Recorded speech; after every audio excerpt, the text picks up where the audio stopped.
ആറന്മുള മണ്ഡലം ഉൾപ്പെടെ പത്തനംതിട്ട ജില്ലയിലെ 5 നിയോജക മണ്ഡലത്തിലും LDF പ്രതിനിധികൾ വീണ്ടും ജയിക്കുമെന്ന് CPIM പത്തനംതിട്ട ഏരിയ കമ്മിറ്റി സെക്രട്ടറിയും LDF ആറന്മുള മണ്ഡലം കൺവീനറുമായ MP സഞ്ജു പറഞ്ഞു.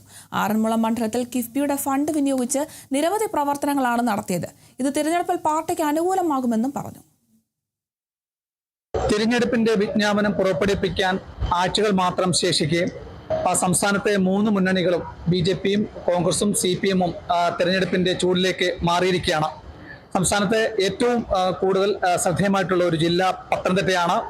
മധ്യ തിരുവിതാംകൂറിൽ പാർട്ടി കഴിഞ്ഞ 10 വർഷമായി നേടിക്കൊണ്ടിരിക്കുന്ന മേൽനോട്ടം മേൽക്കൈ ഈ വർഷവും അത് നിലനിർത്തുന്ന തന്നെ എന്ന രീതിയിലാണ് മുന്നോട്ട് പോകുന്നത്. നമ്മളോടിപ്പം ചേരുന്നത് ആറന്മുള LDFന്റെ ആറന്മുള നിയോജക മണ്ഡലം കൺവീനറും പാർട്ടിയുടെ പത്തനംതിട്ട ഏരിയ സെക്രട്ടറിയും കൂടിയായ സഞ്ജുവാണ്. സഞ്ജു, എങ്ങനെയാണ് പത്തനംതിട്ട ജില്ലയിലെ 5 മണ്ഡലങ്ങളിലെ സ്ഥിതി? ഇപ്പോൾ 2 മണ്ഡലങ്ങളിൽ, അതായത് പ്രത്യേകിച്ച് പാർട്ടിയുടെ ആറന്മുളയിലും കോന്നിയിലും തൽസ്ഥിതി തുടരാനാണ് സംസ്ഥാന കമ്മിറ്റി പറഞ്ഞിട്ടുള്ളത്. സ്ഥാനാർത്ഥി പ്രഖ്യാപനം ഉടൻ തന്നെ വരും. പക്ഷെങ്കിൽ 5 മണ്ഡലങ്ങളിലും നിലവിലുള്ള എങ്ങനെയാണ് കഴിഞ്ഞ 10 വർഷത്തെ പിണറായി സർക്കാരിന്റെ ഭരണ നേട്ടങ്ങൾ ജനങ്ങൾ വോട്ടാക്കി മാറ്റുന്നു? പത്തനംതിട്ട ജില്ലയിലെ 5 നിയോജക മണ്ഡലത്തിലും LDF ഗവൺമെന്റ് നടപ്പാക്കിയ വികസന പ്രവർത്തനങ്ങളും ക്ഷേമ പ്രവർത്തനങ്ങളും പശ്ചാത്തല സൗകര്യ മേഖലയിൽ അടക്കം വന്നിട്ടുള്ള മാറ്റങ്ങൾ ഇടതുപക്ഷ ജനാധിപത്യ മുന്നണിക്ക് അനുകൂലമായി തന്നെ ജനം വിധി എഴുതും എന്നുള്ള കാര്യത്തിൽ ഒരു തർക്കവുമില്ല. 5 മണ്ഡലത്തിലും LDF സ്ഥാനാർത്ഥികൾ വലിയ ഭൂരിപക്ഷത്തിൽ വിജയിക്കുമെന്ന ഉറച്ച വിശ്വാസത്തിലാണ് ജില്ലയിലെ ഇടതുപക്ഷ പ്രവർത്തകരൊപ്പം എല്ലാ ബഹുജനങ്ങളും ആ നിലയിൽ തന്നെയാണ് ജനങ്ങളുടെ പ്രതികരണം ഉണ്ടാകുന്നത്. പ്രത്യേകിച്ച് ആറന്മുളയിലും കോന്നിയിലും മറ്റ് റാന്നിയിലും അല്ലെങ്കിൽ തിരുവല്ലയിലും ഒട്ടും മോശമല്ല.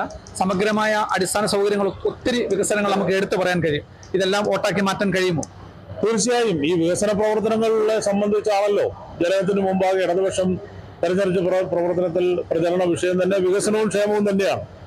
ഈ വികസനത്തെ സംബന്ധിച്ചും ക്ഷേമ പ്രവർത്തനത്തെ സംബന്ധിച്ചും ചർച്ച ചെയ്യാൻ ആഗ്രഹിക്കാത്ത പ്രതിപക്ഷവും BJPയും ഒക്കെയാണ് മറ്റ് വർഗീയ പ്രചരണങ്ങളുമായി മുന്നോട്ട് പോകുന്നത്. നുണപ്രചരണമാണ് UDFന്റെ ഏറ്റവും പ്രധാനപ്പെട്ട കാര്യം. 10 വർഷങ്ങൾക്ക് മുമ്പിലത്തെ കേരളമാണോ 10 വർഷങ്ങൾക്ക് ശേഷമുള്ള കേരളം?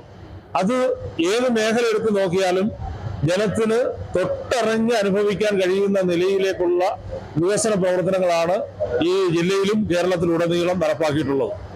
കിഫ്ബിയുടെ ഏതാണ്ട് ഏകദേശം കോടിക്കണക്കിന് രൂപയുടെ വികസന പ്രവർത്തനങ്ങളാണ് ആറന്മുള മണ്ഡലത്തിൽ മന്ത്രി വീണ ജോർജിന്റെ നേതൃത്വത്തിൽ യാഥാർത്ഥ്യമാക്കിയിട്ടുള്ളത്. നടക്കാൻ പറ്റാത്ത പല പദ്ധതികളും പൂർത്തിയാക്കി. ഇതും പാർട്ടി എങ്ങനെയാണ് നോക്കിക്കാണും? ഇവിടെ സാധ്യമല്ല എന്ന് പറഞ്ഞിരുന്ന പല പദ്ധതികളുണ്ട്. മേൽപ്പാലം എന്തിനാണ് എന്നാണ് ചോദിച്ചിരുന്നത്. മേൽപ്പാലം പണി പൂർത്തിയാകുമ്പോൾ അറിയാം അതിന്റെ ഗുണം എന്താണ്. കോഴഞ്ചേരിയിൽ ഒരു പാലം കൂടി അധികത്തിൽ വന്നു. അതിനേക്കാൾ എല്ലാം ഉപരി പത്തനംതിട്ടയിലെ ആശുപത്രികൾ, പത്തനംതിട്ട ആശുപത്രി ആയാലും കോഴഞ്ചേരി ആശുപത്രി ആയാലും ജില്ലയിലെ താലൂക്ക് ആശുപത്രികളും ജില്ലാ ആശുപത്രികളും ജനറൽ ആശുപത്രികളിലും ഒക്കെ വന്നിട്ടുള്ള മാറ്റങ്ങൾ ജനം നേരിട്ട് അനുഭവിച്ചറിഞ്ഞുകൊണ്ടിരിക്കുകയാണ്. രാജ്യാന്തര നിലവാരത്തിലുള്ള സ്റ്റേഡിയം പൂർത്തിയായിക്കൊണ്ടിരിക്കുന്നു. ഏതാനും ദിവസങ്ങൾക്കുള്ളിൽ സ്വിമ്മിംഗ് പൂളിന്റെ പൂർത്തീകരണത്തിൽ നീന്തൽ മത്സരം തന്നെ അവിടെ ആരംഭിക്കാൻ പോവുകയാണ്. ആ നിലയിലേക്ക് വന്നിട്ടുള്ള മാറ്റങ്ങൾ എന്താണ്? ചില ആളുകൾ ചോദിക്കും, ഇവിടെ എന്താണ് LDF ചെയ്തതെന്നാണ് ചോദിക്കുന്നത്. എന്താണ് LDF ചെയ്തതെന്ന് ഞങ്ങളോട് ചോദിച്ചാൽ ഏതൊരു LDF പ്രവർത്തകനും നിൽക്കുന്നിടത്ത് നിന്ന് ചൂണ്ടിക്കാണിക്കാൻ കഴിയും. വേണ്ട LDF ചെയ്തത്, തൊട്ട് കാണിക്കാൻ കഴിയും വേണ്ട LDF ചെയ്തത്. അതാണ് ഈ ജില്ലയിൽ LDF ഗവൺമെന്റിന്റെ കാലത്ത് ഉണ്ടായിട്ടുള്ള മാറ്റം. അത് വോട്ടായി തന്നെ മാറും. അത് വോട്ടായി മാറും. Kerala vision news, Pathanamthitta.